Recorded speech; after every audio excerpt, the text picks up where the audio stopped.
오늘 창세기 22장 이제 하반절 우리가 함께 말씀 묵상합니다. 특별히 20절부터 24절에 족보가 나오는데요. 창세기의 족보는 대체적으로 다 하나님께서 약속하신 바를 이렇게 이루어 가신다라고 하는 증거물입니다. 아브라함에게 약속하신 것이 그의 자손들이 하늘의 뭇별과 같이 바다의 모래와 같게 하시겠다 이렇게 말씀하시잖아요. 그리고 그 증거로서 창세기 중간중간에 족보가 등장하게 되는 겁니다. 그래서 이 족보를 통해서 하나님께서 그 언약하신 것을 반드시 이루신다라고 하는 것을 보여주고 있죠. 특별히 오늘 16절에 보면 여호와께서 내가 나를 가리켜 맹세하노니 그랬어요.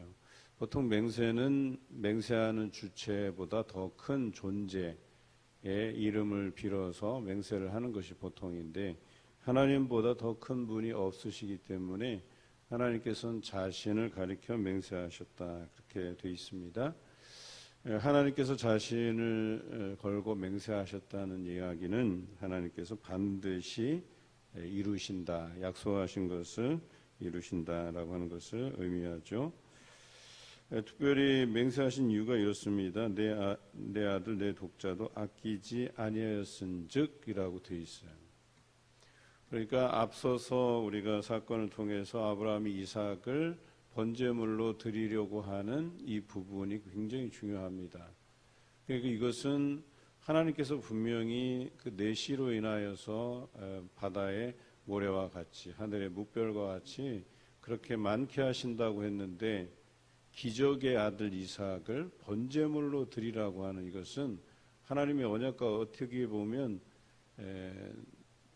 배치되는 정반대의 모습이라고 할 수 있겠어요. 그럼에도 불구하고 아브라함은 하나님께서 그 언약하신 바를 우리에게 반드시 이루어 주실 것을 알고 기꺼이 그 이삭을 아낌없이 번제로 드리려 했다라고 하는 것이죠.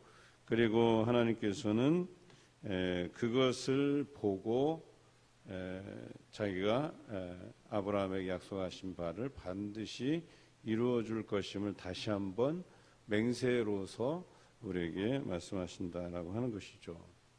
이것이 대단히 중요합니다. 물론 언약을 반드시 이루어 줄 것을 믿고 이 기적의 아들 이삭이 곧 그 씨다 하고 고집할 수도 있지만 아브라함의 믿음이라고 하는 것은 그 너머에 있어요.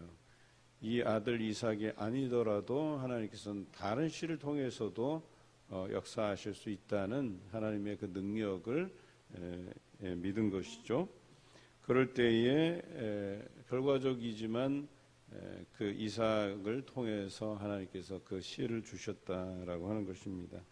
내가 내게 큰 복을 주고 내 씨가 크게 번성하여 하늘의 별과 같고 바닷가의 모래 같게 하리니 그랬어요. 그리고 내 씨가 그 대적의 성문을 차지하리라. 대적이라고 하는 것이 뭐예요? 가나안에 있는 가나안 족속을 의미하죠. 더 크게 의미하는 것은 마귀의 세력들, 이 세상의 공중의 세력을 가지고 여전히 우리를 유혹하는 그 세력의 문을 우리가 차지하게 될 것이다 이렇게 말씀하시죠. 그 믿음으로 살아갈 것에 대한 약속입니다. 너희가 믿음으로 살면 결과적으로 내 씨가 번성하게 될 것이고 대적의 문을 취할 것이다 라고 말씀하고 계셔요. 이것이 우리에게 아브라함에게 뿐만 아니라 오늘 그 아브라함을 따라서 믿음으로 살아가는 우리에게도 약속하신 말씀이다 라고 하는 것이죠. 그렇습니다. 우리 하나님께서는 우리를 통해서 이 공중의 권세 잡은 자들, 즉 세상을 이길 힘을 우리에게 공급하신다라고 하는 것이죠. 그래서 우리가 믿음으로 살아갈 때 이 땅에서 경쟁력 있게 번성하며 살아갈 수 있음을 우리에게 말씀하고 계십니다. 그리고 이 언약은 반드시 지켜질 언약이라고 말씀하시는 거죠. 18절에 내 씨로 말미암아 천하 만민이 복을 받으리니 이는 내가 나의 말을 준행하였음이니라 말씀하시죠. 앞서서 12장의 말씀에 본토 친척 아비집을 떠나라 하고 내게 줄 땅에서 너희가 번성하게 되고 너로 인하여서 많은 민족이 복을 얻을 것이다 라고 약속하신 부분을 다시 한번 재확인시켜주고 계십니다. 그래서 너의 그 믿음으로 말미암아서 너로 인하여서 많은 백성이 복을 받을 것이다. 여기서 복이라는 건 이제 구원이라고 말씀드렸죠. 그래서 아브라함의 후손을 통해서 큰 민족을 이루고 그 민족을 통해서 다른 민족들이 구원을 얻게 하신다라고 하는 이 그림이 그려져 있는 것이죠.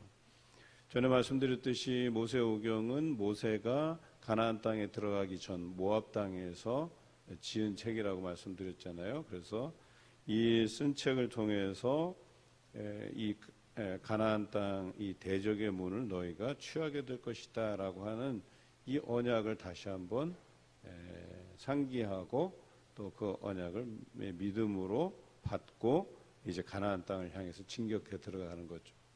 그래서 창세기가 대단히 중요한 책으로 인식이 됩니다.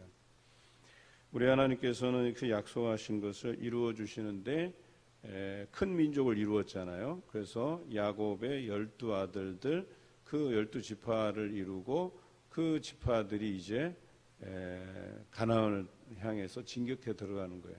그러니까 이미 셀 수 없이 많은 사람들 후손들로 번성한 것은 하나님께서 이루셨고 그리고 그들로 하여금 어때요? 대적의 문을 차지하리라고 하는 이 창세기의 말씀을 이제 곧 이루려고 하는 찰나에 있다라고 하는 것입니다.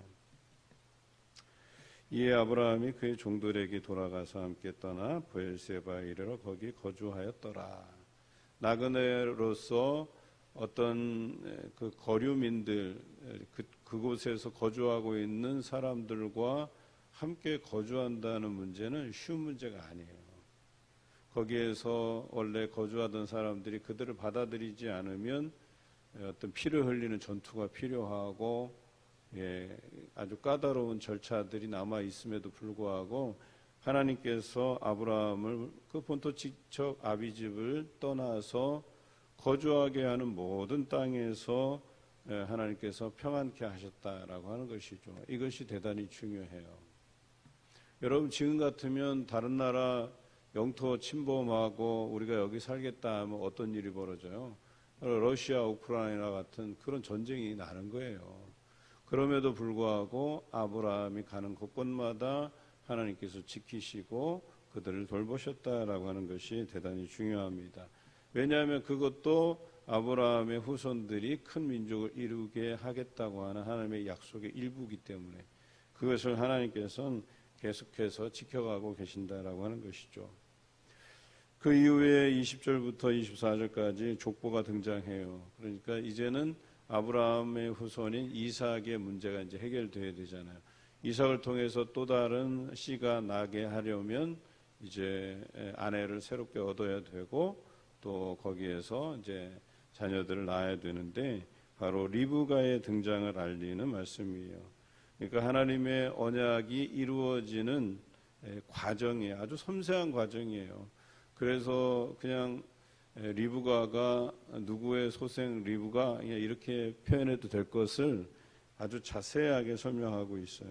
그래서 아브라함에게 여러 형제가 있는데 아브라함, 나홀, 하란이었죠. 하란은 일찍 죽었다고 표현되어 있었죠.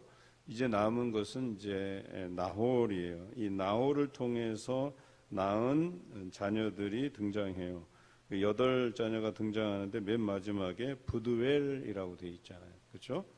그리고 이 부두엘이 바로 리브가를 낳았고라고 23절에 기록하고 있죠. 이 자세한 족보의 속에는 두 가지 의미죠. 아까는 언약을 이루시는 하나님의 증거, 하나님께서 언약을 반드시 이루신다라고 하는 것의 증거물이라고 했고요. 또 하나는 하나님께서 그 약속을 이루어 가시는데 아주 섬세하고 자세히 그리고 앞에서 아브라함의 그 일거수일투족을 다 보호하시고 인도하셨듯이 이렇게 리브가라는 인물을 하나님께서 예비하시고 준비시켜 주셨다라고 하는 것을 의미한다라고 하는 것이죠. 이 부분이 대단히 중요합니다. 그래서 리브가를 이제 찾아가는 이제 과정이 그려져 있어요. 저희가 오후 찬양 예배 때 다메섹 엘리에셀에 대해서 이야기 들었잖아요.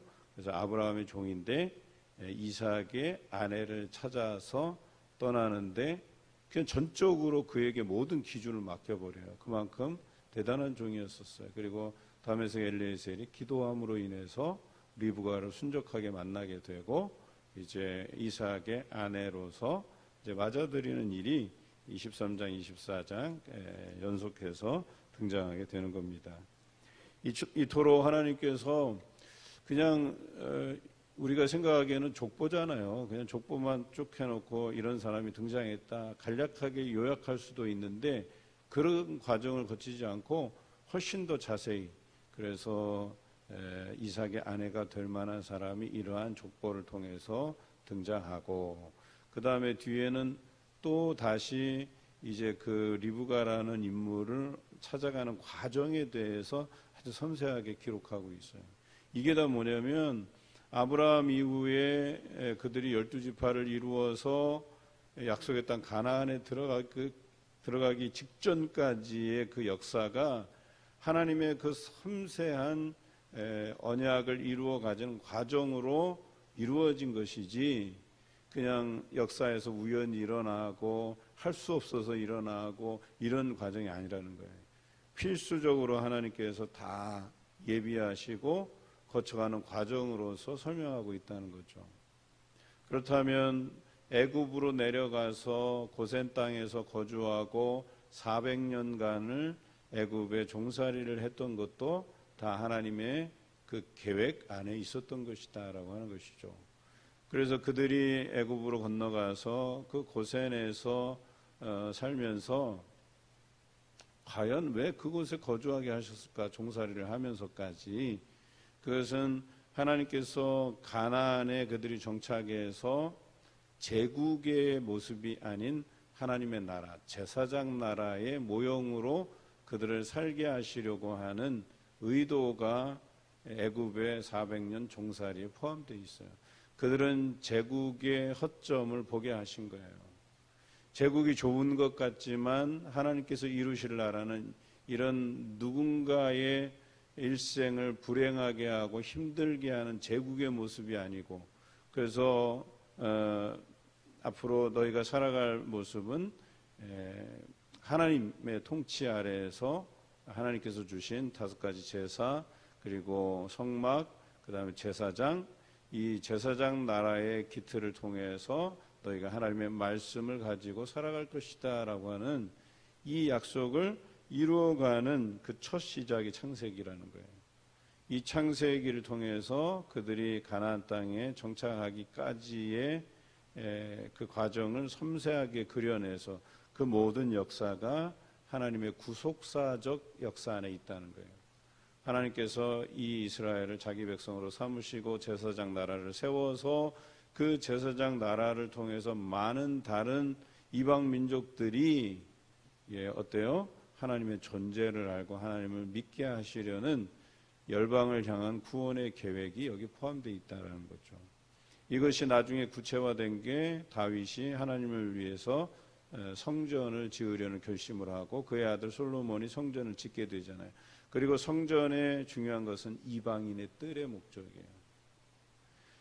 이 성전은 이스라엘 백성들을 위한 성전이 아니었어요. 이스라엘 백성도 위하지만 이방인의 뜰에서 이방 민족들도 와서 하나님께 기도할 수 있는 공간을 만든 것이죠.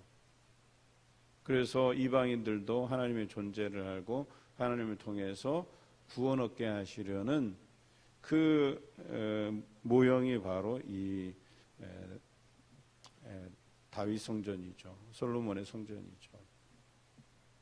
이처럼 이것 하나도 소홀함이 없도록 창세기가 후대의 역사를 위해서 하나님의 언약 안에 있다. 이 언약을 기초로 한다라고 하는 것을 드러내주는 본문이에요. 여러분들도 여러분 인생이 하나님의 인도하심 없이 그렇게 온 게 아니라는 거죠. 여러분 살아가면서 이스라엘이 애굽에서 400년 종살이를 했듯이 여러분 인생 안에서도 슬픈 역사가 있어요. 다. 그 안에서 사랑하는 사람도 잃고 내 육신의 어떤 연약함으로 인해서 얻어지는 그런 아픔도 있고 고통도 있고, 그렇지만 우리의 큰 틀 안에서 하나님께서 우리를 이 땅에 보내신 이유, 목적이 분명하다는 거예요. 그래서 혹시라도 우리 사랑하는 가족 중에 짧은 인생을 살다 하나님의 부르심을 받았더라도 그 짧은 인생 안에 하나님께서 계획하신 바를 실행하고 이 땅에서 살다가 하나님의 부르심을 받은 것이죠. 또 혼자 남겨져 있다 할지라도 우리가 또 살아갈 인생도 하나님께서 나를 통해 역사하신다라고 하는, 하나님의 큰 역사를 이루어 가신다라고 하는 이 구속사적 역사 안에 우리가 살고 있다는 게 은혜라고 하는 거예요. 하나님의 무관심 안에서 내버려지고 유리하고 방황하는 자가 아니라 하나님의 관심 안에서 구속사적 역사 안에서 약속하신 일들을 이루어가는 주체자로서 우리를 살게 하신다는 이 은혜 가운데 우리가 살고 있다는 것을 명심하시고, 오늘 하루도 우리 하나님께서 통행해 주시기에 행복한 하루 되시기를 주님의 이름으로 기원합니다.